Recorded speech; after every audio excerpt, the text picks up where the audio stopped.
Vikings, Saints, week 4, a bit of a rivalry matchup here between two teams that have been very successful for a little bit here.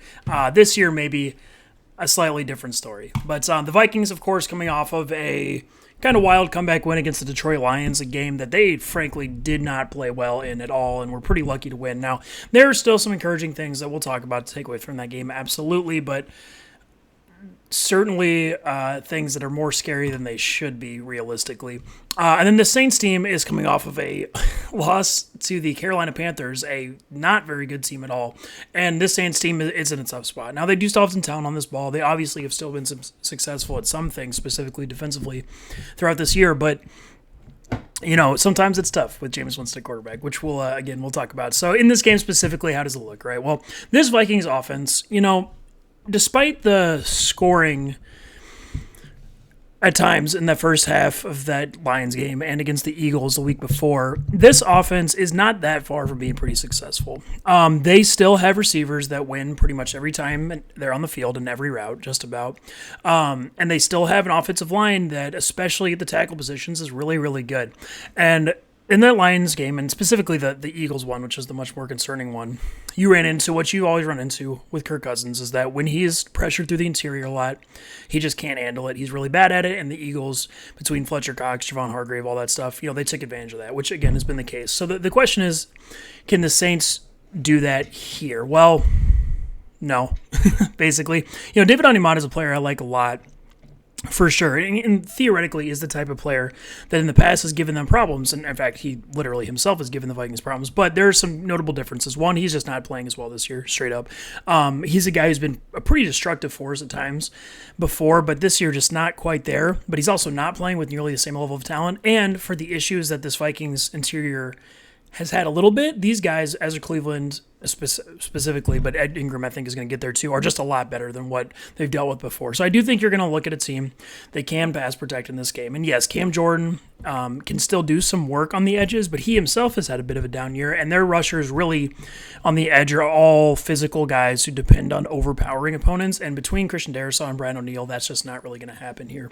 So you're not talking about a ton of pass rush, and the problem with this Saints team, and why, despite the kind of low scoring numbers, they've given up a fair amount of yards and probably should even be doing worse than they are, is that they run out some scary players in their secondary in some positions that they really should not put people in, right? This team has dealt with a lot of injuries, too. I should mention, and is dealing with a lot of injuries right now. Paulson Adebo played very little at the beginning of last game. He's an okay player. I don't know if he's going to play in this game. Marcus May got hurt at the beginning of the last game. I have doubts about him playing. Various guys have rotated in and out, and we'll see what they do. But regardless who is on the field, the problem you run into with the Vikings is these guys are just not good enough to cover Justin Jefferson, Adam Thielen. Even if they're completely healthy, Marshawn Lattimore is good. I like him a lot. Thielen and Jefferson are different. They're just to the level, both of them are to the level of receivers where it doesn't really matter who's covering them. They're going to provide a baseline of usefulness, and Justin Jefferson specifically in this matchup is effectively uncoverable. And that's before you get to the fact that the Saints have been using both P.J. Williams and Justin Evans, who are kind of bad coverage safeties. P.J. Williams specifically, one of the worst players in football, consistently in man coverage on actual receivers. And shockingly, almost every time the Saints have given up big plays or touchdowns this year, it's been almost directly on those two guys. And against this Vikings offense that has done a good job of taking some of what the Rams do as far as using a lot of motion to create bad matchups for the defense, and using a lot of short to intermediate areas of the field, combined with the Saints team that schematically has been willing to put Justin Evans as a slot corner on actual receivers specifically, is something I'm really scared of for them in this game. You're talking about a lot of positive matchups to the Vikings. And if you're talking about a good scenario for an offensive line and receivers, it's not just those two, by the way. KJ Osborne is a legitimately good receiver in his own right and can beat all those corners too. You're just talking about just not a lot of rush, plus receivers are going to win a lot, and Kirk Cousins, a guy who has shown time and time again that in fairly comfortable scenarios, he's going to be able to win. And it's not like the Saints team, the way that the Lions did last week, kind of makes up for some stuff with this crazy defensive scheme or really interesting blitz packages or goofy coverages. The Saints are a lot more straightforward, and it's going to be trouble because Kirk Cousins is definitely mentally able to beat that. And, there's some problems with the coverage of the actual good players, too. I love Marcus May, but he's not an incredible coverage shutdown player. Tyrann Mathieu, at this point in his career, while I like him in like man coverage against most tight ends and that type of thing, again, is a little bit slow and isn't quite living up to his reputation. Hasn't been for a few years as like this like outstanding coverage guy. Different matchups, he can be a lot better into depending on the quarterback and how kind of dumb they are. Kirk Cousins not one of those guys though. And because of that, these running backs for the Vikings and Irv Smith too, despite his drop problems this year, can have a real impact. Even C.J. Hammond in the backfield, the Vikings do a good job with. So there are a lot of positive opportunities for this Vikings offense and not a lot of ways that you're going to see that this Saints team is going to succeed. Now, in the run game, it's definitely better for the Saints. They do still feature two really good linebackers, Demario Davis and Pete Werner, who's been great this year. Their edge defenders in the run game, Cam Jordan, Marcus Davenport, really, really good too. But with the strength I mentioned of the edges of this offensive line, combined with the Vikings probably having the best blocking tight ends in football, you're seeing wins there too. So overall, 24 to 32 points the Vikings offense. Frankly, it could get even more than that. I think they're going to run the ball too much, just clockwise to get to that point. But this Vikings offense should realistically have quite a bit of success in this game. There's just not a lot of ways on a drive-to-drive basis the Saints can get actual stops. And because of those players like P.J. Williams, stuff like that, there are real chances it plays down the field, right? So then, can the Saints keep up? Well, already, I'm going to tell you right at the beginning, Jameis Winston's their quarterback. Absolutely not. He's just bad. Part of the reason that I love betting on or against the Saints, specifically against a lot of times, is that Jameis Winston is horrible. He consistently makes really, really bad decisions. He throws true jump balls all the time. And into certain types of defenses, he can struggle even worse, which comes up in this game. He also might not even play. He's hurt himself. Traquan Smith is probably going to be out this game with a concussion. Andres Pete might be out. I should have added Calvin Throckmorton, kind of is likely to play, if not start, at least play a lot of snaps at guard for them.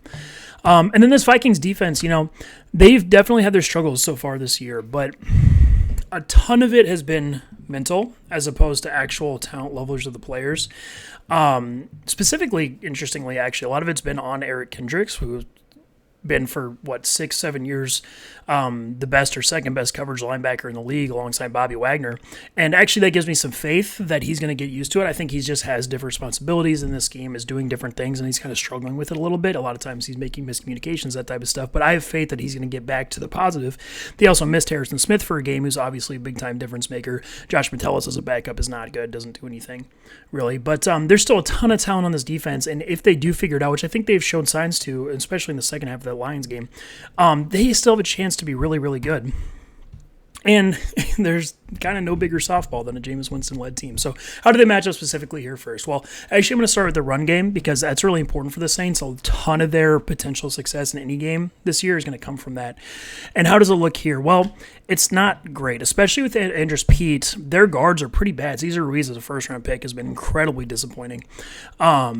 He's just not very good. And while I like James Hurst as a pass-protecting tackle, and I think he can start on good teams, he doesn't really add a lot in that area. So really you're just leaning on the incredible play of Ryan Ramczyk, who hasn't quite been as incredible this year, and then Eric McCoy, who's definitely good, but he's not Jason Kelce. He's not this crazy, crazy guy. And this Vikings front seven has actually been really good so far this year in the run game especially. Now, they occasionally have lost some contain responsibilities at times, and their defensive tackles aren't all that amazing. But as far as this Saints scheme, that's really just about being bigger and stronger than you. They can stand up. Dalvin Tomlinson especially really good here. Harrison Phillips. Those guys can play. And Jordan Hicks and Eric Kendricks probably still the best interior linebacker duo in the whole league outside maybe what the Steelers have. So they can really stand up to what the Saints do as far as that goes without a ton of problems. And then you get because of that, you're putting a lot on, as I mentioned, Jameis Winston at quarterback. And with him, he just makes so many bad decisions constantly. And this Vikings team, actually, the scheme that they have this year, I think helps a lot because what they've been doing is playing this really bend but don't break, playing really, really soft zones that against smarter quarterbacks and better teams has hurt them pretty bad.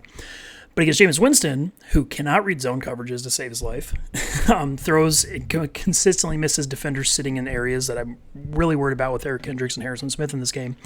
And keeps players over the top deep when he throws the true jump balls that he does. I really struggled to see him having any level of consistent success. And it's not like the Saints post Sean Payton have shown a lot as far as being good at offensive play calling and helping out their quarterback to fill in some of those gaps short. So you're just not talking about a lot of success here. Now you do have the tools theoretically to do so. Michael Thomas is still very good in that area. Alvin Kamara, if he's healthy, we'll see, can win a lot in that area. Chris Olave as a rookie has been pretty good. He hasn't been like incredible or anything. I still think that a bit of the true playmaking is missing for him, but he's showing that he can win. He can win in routes. He has the agility and speed to be a useful NFL receiver, and I do like him as a player.